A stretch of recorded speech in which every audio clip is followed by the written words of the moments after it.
Whoa, hello. It's a bizarre object, and yet oddly familiar. Look like a mermaid.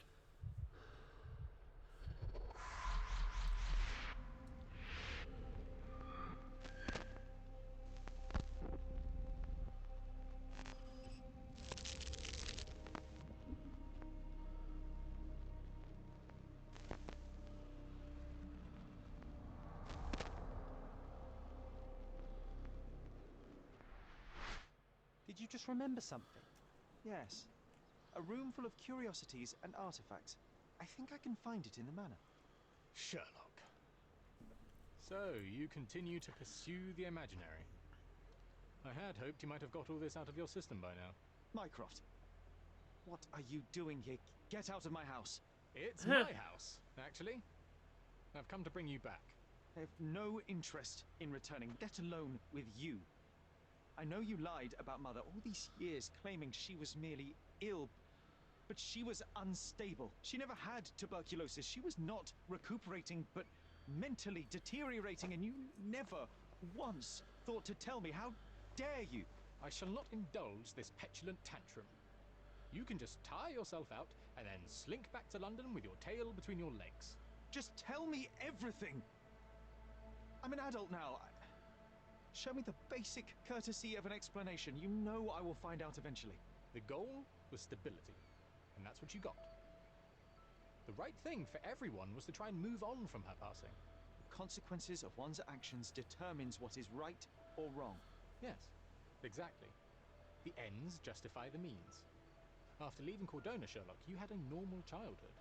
In London, I was able to support you, guide you, shape you into a fine and productive young man. You have so much potential, so much to offer society. But that's not the end. Now I found the truth, and it has shattered everything I knew about her, about you, and about myself. I feel unstable because of you. Your actions were not justified. Lying never is. Oh, grow up, Sherlock. It was a white lie which has as much use in the realm of the interpersonal as the international. It is time you come to accept that some things are bigger than yourself. Oh, you are full of it. You like to pretend you care about the big picture, but it's just an ego trip. You like knowing more than others. You like greasing palms and rubbing shoulders with the rich and powerful. You like having eyes and ears everywhere. The fact it helps the nation is incidental, because all you care about is yourself. It's true. I have agents everywhere, including Cordona. If you weren't so damn stubborn, you'd realize that means I'm only here for you.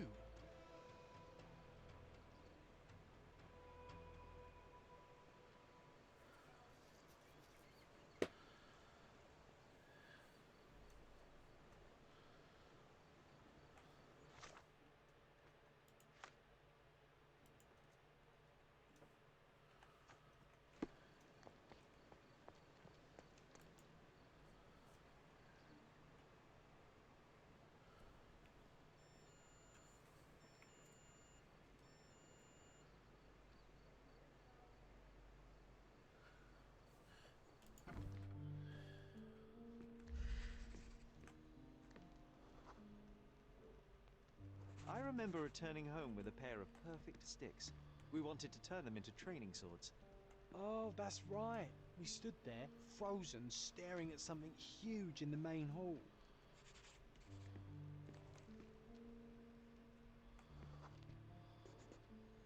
It was a giant aquarium with a living mermaid in it.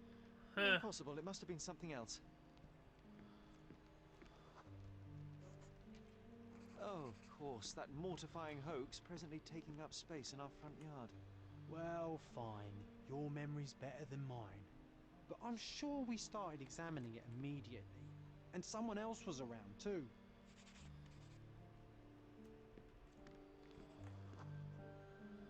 It was my mother. She asked what I thought of the artifact. You were really concentrating and holding something in your hand. I inspected it with a magnifying glass and was able to confirm it was made of two different skeletons. The mermaid was a fake. And so it was time to smash the thing. Your mother took a hammer and... Slow down, John. That's not how it happened. I remember other people joined us. The workers took the artifact and placed it into the Cabinet of Curiosities. It became part of Mother's collection of fakes. She always said that the truth lies in the details. This mermaid helped me to learn that.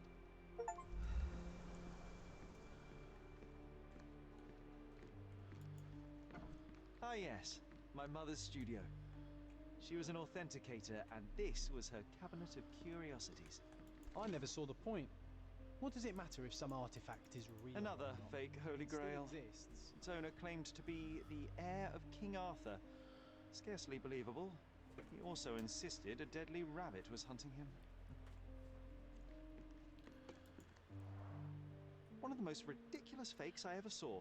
Its owner insisted it was a polar bear. He thought the white paint on the brown fur wasn't noticeable. Huh.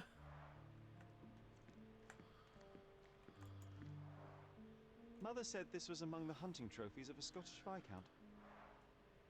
So he tried to persuade everyone that his forest was inhabited by these beasts. It would have been thrilling if it were actually true. Watkinson and Holman, Chapter 1, by Wallace D. Oram. Oh, Mycroft. He always acts so serious, but then reads tripe like this. John, if I remember correctly, you couldn't put this book down.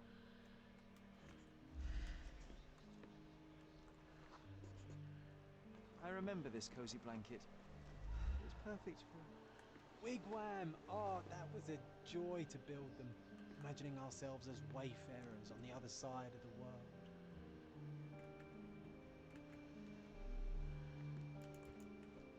Oh, I remember these. We used them to spar Oh, together. for what? Until Mycroft found out and forbade us from using real weapons.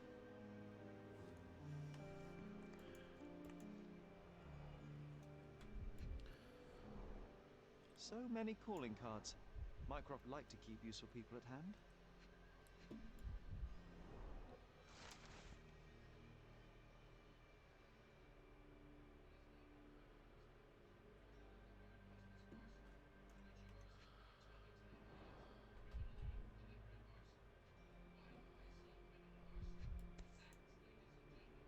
Reliable and driven. I recognize Mycroft's handwriting. Officer Luciano J. Placido.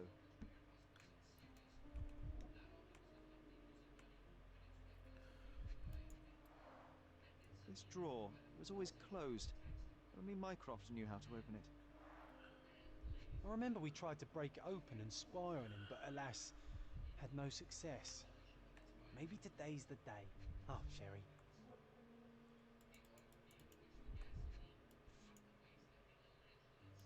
Carefully opened. Carefully opened. Dated 24th of April, 1869.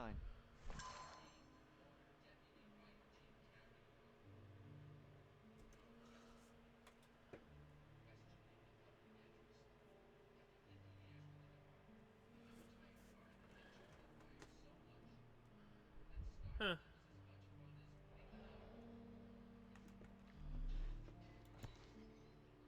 1852, Bingley, West Yorkshire. This photo caused a lot of fuss. My mother spent some time to prove it was a fake.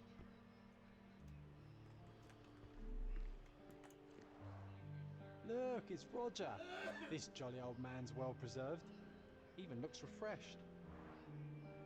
I doubt he drew much interest at the auction. That's for the best. I'd be upset if he fell into the wrong hands. The so-called mummy of a Persian princess.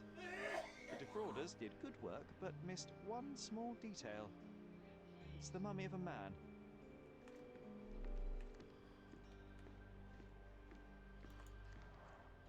The full plate armor of Sir Robert Saunford.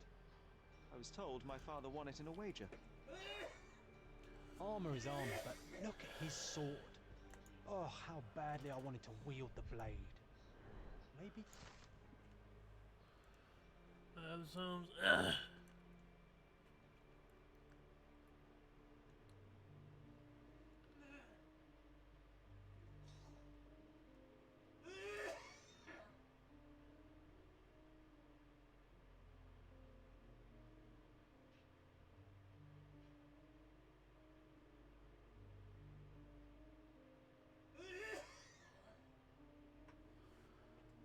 he'd take it instead of your pistol.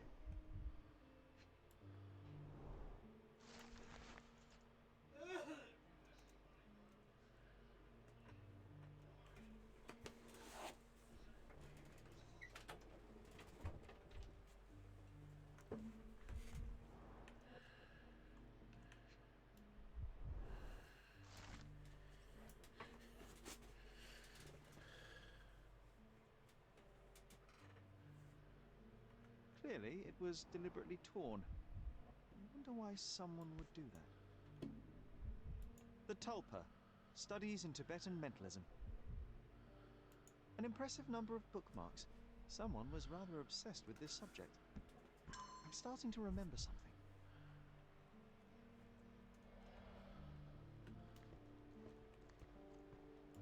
And this one was brought from a German museum. They claimed it belonged to Vikings. Nonsense, of course. Vikings never had horns on their helmets.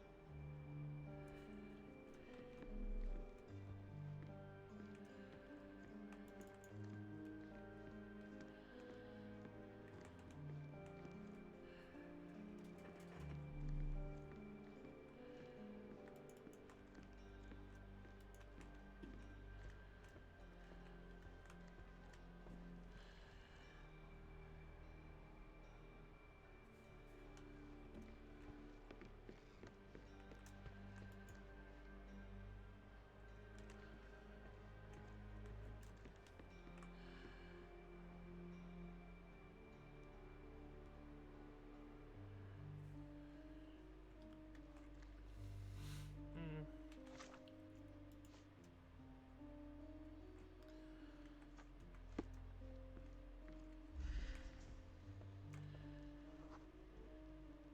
Ah, the memory comes back.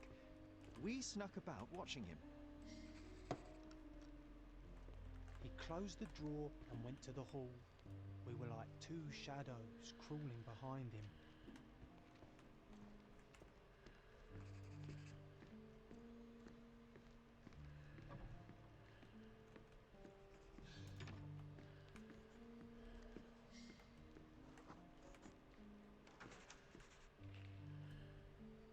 He opened the door to the postman, and they exchanged documents.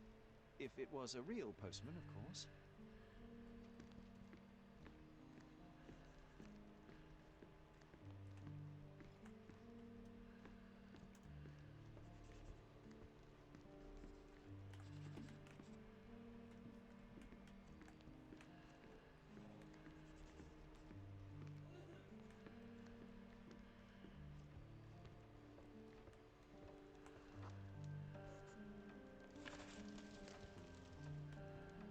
Then he threw some logs into the fire and sat in his armchair to read.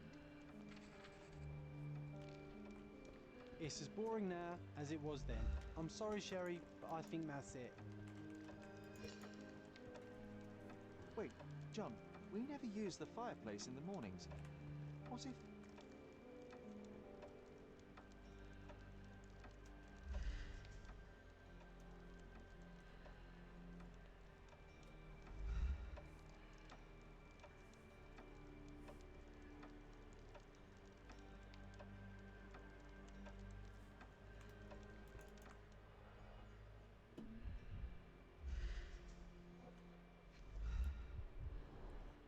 I think this is what we're looking for.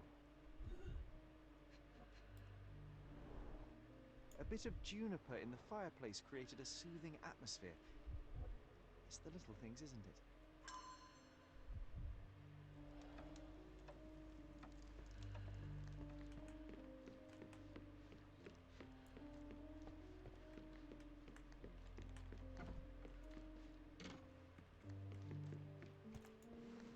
We made it. So what's there? Single malt whiskey. Mycroft's favourite.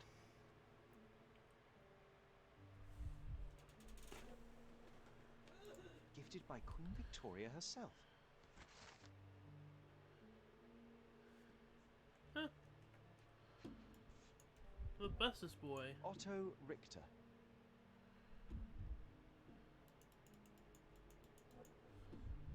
This one is rather thick. Mycroft can be truly dogged in his research.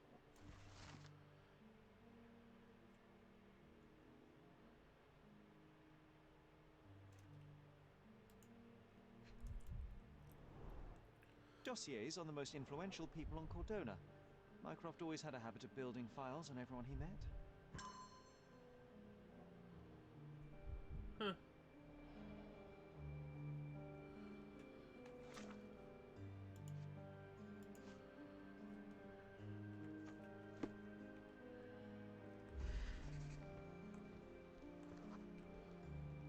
I used this ladder to look at the top shelf, right? On the day of Mother's breakdown upstairs. Right you are, Sherry.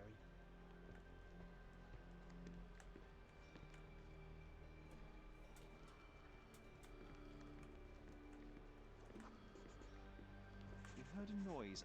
I can't recall of exactly what. And we didn't have a great view from behind the statue.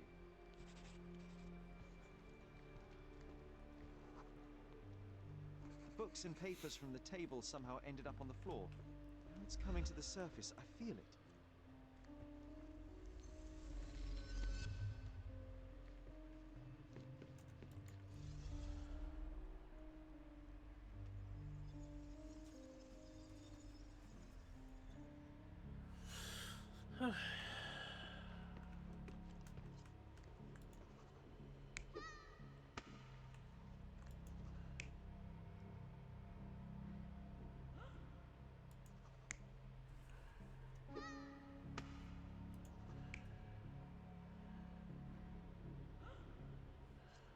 It was not the top. Okay.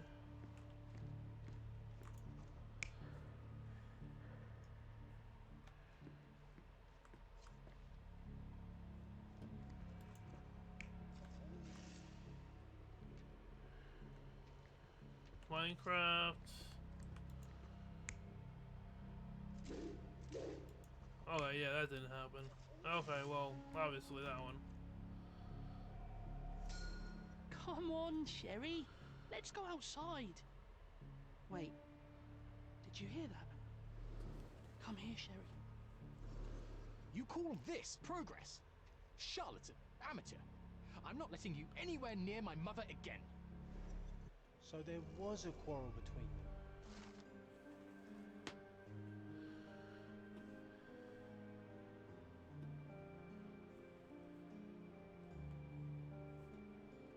Okay. I heard a noise in the hall. Let's check it out. Hello. I think we deserve a rest. Sherry, look! We've got a parcel here. Damn, Mr. Holmes. I'm waiting for you at current mansion.